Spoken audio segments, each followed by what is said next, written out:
أعوذ بالله من الشيطان الرجيم. بسم الله الرحمن الرحيم. الحمد لله، الصلاة والسلام على رسول الله وعلى آله وأصحابه. أما بعد، السلام عليكم ورحمة الله وبركاته.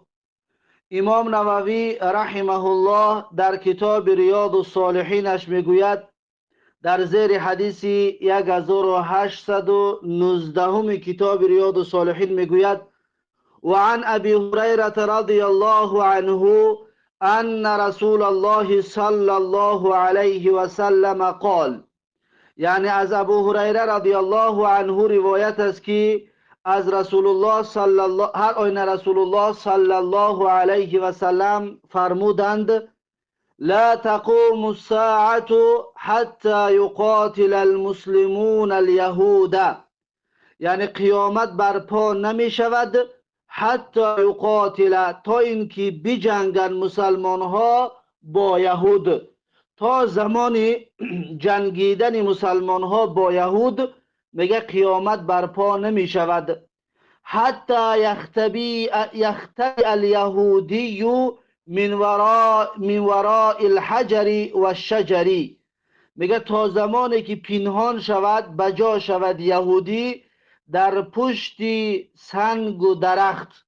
وقتی که جنگ می شود بین مسلمان ها و یهودیان، پس مسلمان ها میگه در پشت سنگ ها و درخت ها پنهان می شوند. فیقول الحجر و الشجر، پس سنگ و درخت فریاد میکند، میگوید که یا مسلم هذا یهودی خلفی تعال فقتله. درخت و سنگ فریاد میکرده است که ای مسلمان، این یهودی است در پشت من، بیا پس بکش یهودی را. الا الغرقد فانه من شجر الیهودی، مگر اینکه درخت غرقد، یعنی که تمام درخت ها فریاد میکند که در پشتش یهودی پنهان شدگی هست، بجز درخت غرقد. درخت غرقد فریاد نمیکرده است. فانه من شجر الیهودی، پس هر آینه میگه همین درخت غرقد از درخت های یهودیان می باشد، از پشتبان های یهودی می باشد که اگر یهود در پشتش پنهان شود پس این درخت فریاد نمی کرده است. درخت غرقد درخت است که در طرف های خودمون این نمی براید، بلکه این در طرف مقدس، در طرف فلسطین و در این طرف ها خیلی زیاد یهود این درخت رو میشنانند. این درخت های برگای غفص کلان کلان دارد و خار دارد. همین طور درخت است که در این طرف زیاد می باشد، یعنی در طرف، در جایهایی که یهودی ها غالبا زندگی میکنند، مخصوص در طرف مسجد اقصی و در این طرف ها. پس این درخت را خودی یهود مخصوص می رویاند یا می کارد تا اینکه روز به فایدهش هست یا روز فایدهش برساند. پس یهود ملعون به گفته رسول الله صلی الله علیه و سلم باور دارد و میداند که این چیز به وجود می آید، اما از حقد و کینه و از دشمنی نمیگذارش که حقد و دشمنیش و یهود که مسلمان شود و ایمان بیارد به پیغمبر صلی الله علیه و سلم نباشد. به این گپای رسول الله باور دارند و این درخت را بسیار میکارند و این درخت را بسیار بگیم نگاه بین میکنند برای یک روزی را، که این حدیث متفقون علیه می باشد. این بود حدیث 1819 کتاب ریاض الصالحین. بعد از این امام نووی رحمه الله حدیث 1820 کتاب ریاض الصالحین را می آورد و میگوید: و عنه رضی الله عنه قال، یعنی از ابو هریره رضی الله عنه همچنین روایت است که گفت: قال رسول الله صلی الله علیه و سلم، میگه رسول الله صلی الله علیه و سلم فرمودند که والذی نفسی بیده، یعنی قسم به ذاتی که نفس من به دست اوست، لا تذهب الدنیا، یعنی تمام نمی شود دنیا به آخر نمی رسد. حتی یمر الرجل بالقبری، یعنی تا زمانی که میگذرد مرد از نزد قبر، به کنار قبر میگذرد. فیتمرغ علیه، پس میگه فکر میکند در بالای اون قبر، یا میستد در نزد اون قبر و یقول، و این مرد میگوید که یا لیتنی مکان صاحب هذا القبر، میگه که ای کاش در جای صاحب این قبر میشدم. یعنی مردن را تمنا میکند و در قبر قرار گرفتنش را تمنا میکند که ای کاش میمردم و در داخل این قبر میبودم. ولیس به دین، و با این ولیس به، یعنی و نیست به سبب این کار کردهش دین به سبب این کار کردهش وجود ندارد. یعنی که دیگر بگیم انسان ها از دین خیلی دور شده که هستند. ما به الا البلاء، یعنی که ما به، یعنی که نیست به سبب این کار کردگی اون مرد الا البلاء، مگر آن سختی هایی که به سرش آمده است. یعنی که وقتی که انسان این چیز را طلب میکند، برای چی؟ به خاطر اونه که سختی ها و مشکلات بالای سرش آمدگی هست و میخواهد بمیرد و از این سختی ها و از این مشکلات خلاص بخورد، که این حدیث متفق علیه می باشد. این بود حدیث 1820 کتاب ریاض الصالحین.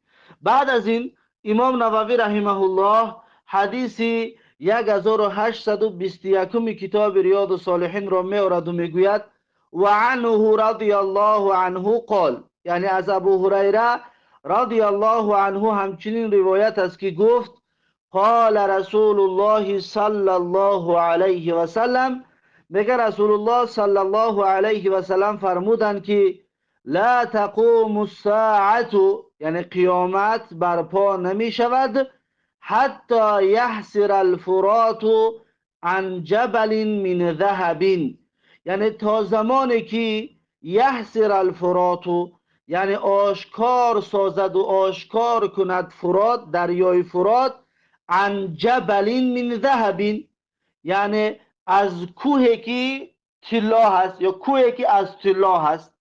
تا زمانی که این فرات، دریای فرات، کوه از طلا را میگه آشکار نکند، قیامت برپا نمی شود. یقتتل علیه، پس جنگیده می شود به خاطر برای این کوه طلا، برای آن طلا میگه جنگیده می شود. فیقتل من کل 199، پس میگه کشته می شود از هر 100 آدم 99 نفر، یعنی 99 فایز مردمی که می جنگن کشته می شوند برای آن کوه از طلا.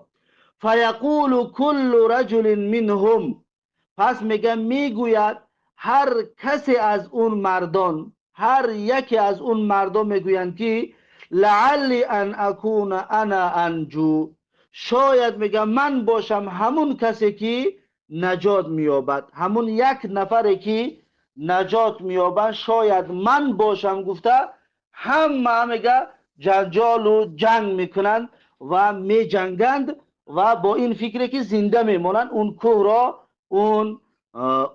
را اون طلا را به دست میآورد. پس با این نیت، با این مقصد میگه میجنگد و به هلاکت میرسند از هر 100 نفر 99 نفر. و فی روایتین، در یک روایت دیگر آمده است که یوشک ان یحسر الفرات عن کنز من ذهب، میگه به نزدیکی یا که نزدیک است که یحسر الفرات، یعنی که آشکار میسازد، آشکار میکند فرات، یعنی دریای فرات، عن کنز من ذهب، یعنی کان از طلا را آشکار میکند.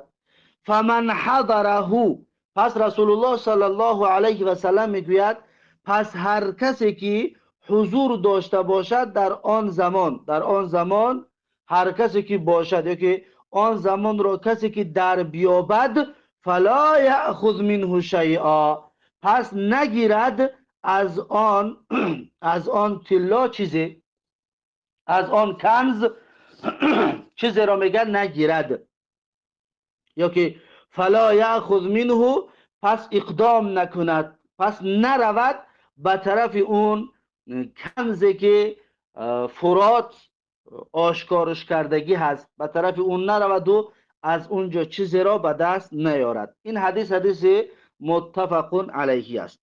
و علما، بعض از علما میگویند منظور این حدیث ظاهرش است، یعنی روزی می شود که فرات کوه از طلا را آشکار میکند، کوه از طلا را فرات میگه آشکار میگه، دریای فرات آشکارش میکند. بعضی علما میگن به ظاهرش میگیریم چیزی که رسول الله گفته است همان.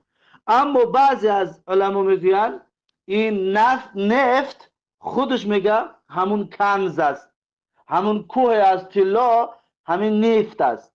پس میگوید اون دریا نفت را آشکار میکند، پس برای نفت جنگیده میشود و از هر 100 نفر جنگنده 99 نفرش کشته میشود. بعضی از علما میگن این نفت است، اما اکثر علما میگن با ظاهری حدیث میگیریم همون یک کوهی از طلا، کوهی دریای فرات آشکار میکند. پس این بود حدیث 1821 کتاب ریاض الصالحین.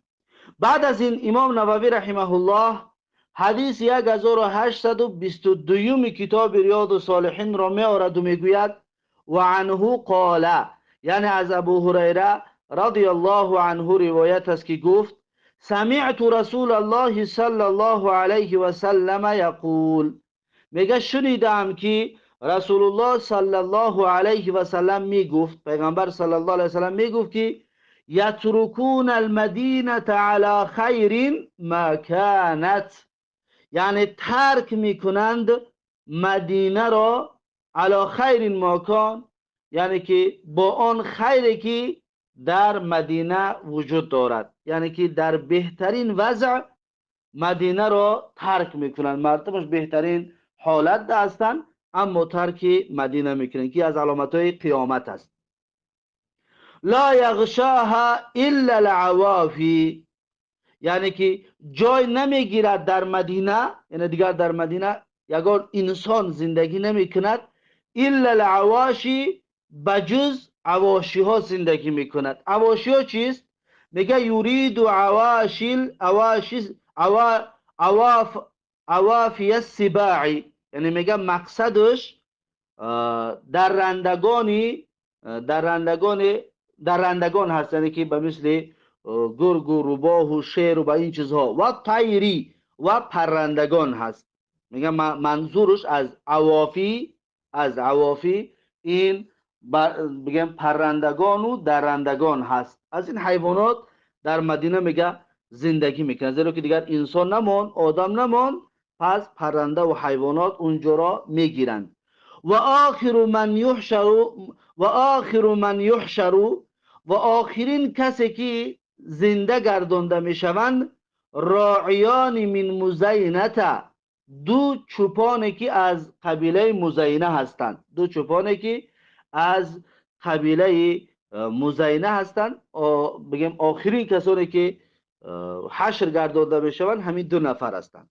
میگه یریدان المدینه، این دو نفر مدینه را میخواهند، پس به مدینه یعنی عقان بغنمهما، پس میرانند، حی میکنند اون گوسفندان و مالهایشان را به طرف مدینه. این دو چوپان که از قبیله مزینه هستند، اینها مال دارن، مالهاشون را میگن میبرن به طرف مدینه. یریدانی یعنی عقانی بغنمهما، پس میراند یعنی حی میکند مالهاشون به طرف مدینه. فیجدانهما یا بغنمهما با گوسفندان هر دویشون، که هر دوی همون چوپان ها، فیجدانها وحوشن، پس میبینند مدینه را که وحوش است، یعنی که پر از حیوانات است، تمامی مدینه را حیوانات گرفتگی است. پس میبینند که مدینه در زیر سیطره حیوانات می باشد. حتی اذا بلغ ثنیة الوداعی، تا اینکه میگم میرسند در مکانی که به نام ثنیة الوداع موجود است، در ثنیة الوداع میگه میرسند. خر علی وجوههما، پس هر دین ها میگه بر رویشان میافتند، بر رویشان میگه هر دین ها میافتند، یعنی که در اونجا قیامت برپا میشوند و این دو نفر بر روشان در زمین میافتند. که این حدیث متفق علیه می باشد. این حدیث متفق علیه هست. این بود حدیث 1822 کتاب ریاض الصالحین. بعد از این امام نووی رحمه الله حدیث 1823 کتاب ریاض الصالحین را می آورد و می گوید: وعن ابي سعيد الخدري رضي الله عنه ان النبي صلى الله عليه وسلم قال، یعنی از ابو سعید خدری رضی الله عنه روایت است، هر آینه پیغمبر صلی الله علیه و سلم گفتند که یکون خلیفة من خلفائكم في آخر الزمان یحث المال ولا يعده. میگه رسول الله صلی الله علیه و سلم گفت که یکون خلیفة من خلفائكم، یعنی می باشد خلیفه از خلیفه های خودتان، فی آخر الزمان، یعنی که در آخر زمان پیش از قیامت برپا شدن، یحث المال و مال را میگه تقسیم میکند، ولا یعده، اون مال تقسیم کردهش رو میگه نمی شمارد، یعنی که چنان فیض و برکت زیاد میشود که مال را میگه تقسیم میکند در بین مردم، ولا یعده، و اون مال را میگه دیگر شماریش نمیکنن. بعض علما میگوین این مال غنیمه که میگیرن، یعنی در آخر زمان، در حدیث های پیش خوانده بودیم که در آخر زمان جهاد و این چیزها خیلی زیاد میشود و وقتی که جهاد زیاد میشود مجاهدین غنیمه از مال کفار به دست میارن. پس اون مال کفار را که به دست میارن خلیفه اون مال رو تقسیم میکند، از زیاد بودنش میگه دیگر حساب نمیکنند، زیرا اینکه چنان زیادی هست که از سر همه زیادی هست، یعنی برای همه کفایت کننده است.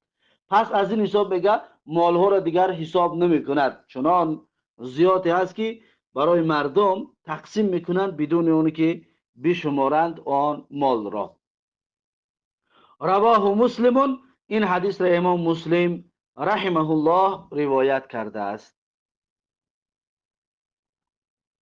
بعد از این امام نووی رحمه الله حدیث 1824 کتاب ریاض الصالحین را می آورد و می گوید: وعن ابي موسى الاشعري رضي الله عنه ان النبي صلى الله عليه وسلم قال، یعنی از ابو موسی اشعری رضی الله عنه روایت است که هر آینه پیغمبر صلی الله علیه و سلم گفتند که لیاتین علی الناس زمان، میگه حتما می آید بالای مردم زمان، وقت می شود یطوف الرجل فیه بالصدقه من الذهب، یعنی می گردد مرد در آن زمان با زکاتی که از طلا دارد، یعنی زکاتش رو برآورده از چند مقدار از طلا، آن طلا در دستش می گردد، جستجو می کند، فلا یجد احدا یأخذه منها، پس میگه پیدا نمی کند کسی را که، پیدا نمی کند یگان انسان مستحق را که یأخذه منه، یعنی بگیرد زکات این مرد را از دستش. پس یعنی زمان می شود که دیگه مردم همه دارنده می شود، مردم همه صاحب مال می شود. پس کسانی که میخواهند زکات مالهاشون بدهند، پس انسان پیدا نمیکنند که زکات را به دست اونها بود، یعنی که مستحق زکات باشند، زیرا که همه مالدار است و همه سمدار است و همه صاحب ثروت است. پس میگه کسی را پیدا نمیکند که زکاتش را به اون بسپارد. و یرا الرجل الواحد و دیده می شود، میگه یک مرد یتبعه 40 امرأة، یعنی که از دنبال این یک مرد 40 زن هست. یعنی زمان می شود که از پشت یک مرد میگه 40 زن یلذن به من قلت الرجال و کثرت النساء، یعنی پناه میبرند، یلذن به پناه میبرند آن زنها با این مرد، من قلت الرجال از کم بودن مردها، زیرا که مردها خیلی کم میشوند، و کثرت النساء و زنها خیلی زیاد میشوند. پس از پشت یک مرد میگه 40 زن هست، از دنبال یک مرد 40 زن میباشد، یا در پشت یک مرد 40 زن پناه میبرند. پس سببی کم شدن مردان و بسیار شدن زنها در چیست؟ علما میگویند سببش چطوری که پیشتر هم قید کردیم، در آخر زمان جهادها و جنگهای مسلمانان با کافران خیلی زیاد که می شود، پس مردها کشته می شوند، مردها از بین می روند و زنها خیلی زیاد باقی می مانند. از این حساب است که در پشت هر مرد 40 زن پناه می برد، 40 زن پناه می برد. این بود حدیث 1824 کتاب ریاض الصالحین که میگوید رواه مسلمون. این حدیث را امام مسلم رحمه الله روایت کردگی هست. پس از حدیث 1819 تا حدیث 1824 که در این درس خواندیم، تا اینجا درباره قیامت گفتگو میکرد، یعنی که تا اینجا علامت های قیامت بود. اکنون از حدیث 1825 موضوع سخنها در دیگر باره هست، زیرا که در این کتابی که شروع کردیم، کتاب در مسئله منثورات و الملح بود، یعنی که موضوعهای پراکنده و متفرقه و همچنین سخنهای دلنشین. اکنون درباره دجال 2 سبت اول صحبت کردیم، این سبتمون درباره قیامت بود. اکنون از حدیث 1825 موضوع صحبت درباره سخنهای دلنشین می رود. از این حدیث شروع شده در موضوع سخنهای دلنشین است. پس درس امروزه را در همین جا به پایان می رسانیم و تا درس آینده الله حافظ و مددگار این سخنهای دلنشین را انشاءالله درس آینده شروع خواهیم کرد. پس این بود درس امروزه همان. با همین درس امروزه را به پایان می رسانم تا درس آینده. الله حافظ و مددگار. بارک الله فیکم و جزاکم الله خیرا و السلام علیکم و رحمت الله و برکاته.